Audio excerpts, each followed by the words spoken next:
Okay, now check this. You know how we're taught if you pray in the mosque, it's 27 times more reward? Right, so we've got George and we've got Humphrey. George prays all his 5 prayers at home for one day. He's earned himself 5 credits. Humphrey, meanwhile, prayed 4 prayers at home and 1 prayer in the mosque. That's 27 times 4. That's 31 credits he earned for that day. So Humphrey prayed just 1 prayer in the mosque. It'll take now George 6 days, which is 30 prayers, for him to catch up what George earned by just praying 1 prayer in the mosque. That's a staggering markup of 520%. So Humphrey now prays 1 whole day, that's 5 prayers in the mosque, and earns himself 135 credits.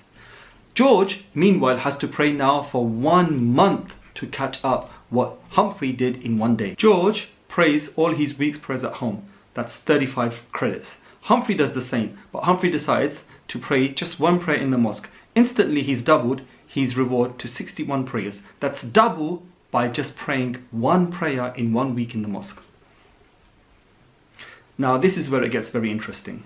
Humphrey prays in the mosque for 7 days and gets 945 credits. George needs to now pray for 6 months and 1 week in his house to catch up what Humphrey earned in the mosque. Humphrey prays in the mosque for 15 days and gets 2025 credits.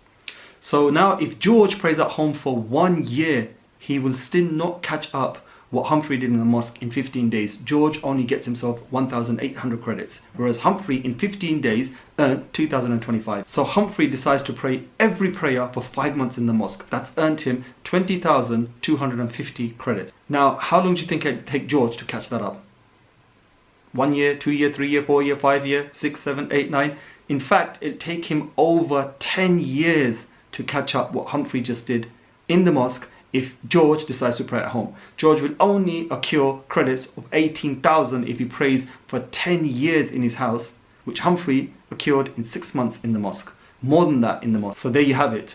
George was just being lazy. The mosque was down the road. Humphrey lives next door to him. Humphrey got to the mosque 5 times a day. It only took him 15 minutes each time to pray and come back home. And the distance between them is the distance between the earth and the sky. And that's just 10 years. Imagine adding 20, 30, 40, 50, 60, 70, 80, 90, 100 years. If Allah gives you 100 years of life, add up all those prayers and it becomes the distance between space and the earth, right? So here's a reminder for myself first and for everybody else. Pray your prayers in the mosque on time. There are no makeups. There's nothing you can do to make up the reward you get for your prayers in the mosque. This is your host Ahmir speaking. Be good, we've not got long to go. The end is close. Assalamu alaikum wa rahmatullahi wa barakatuh.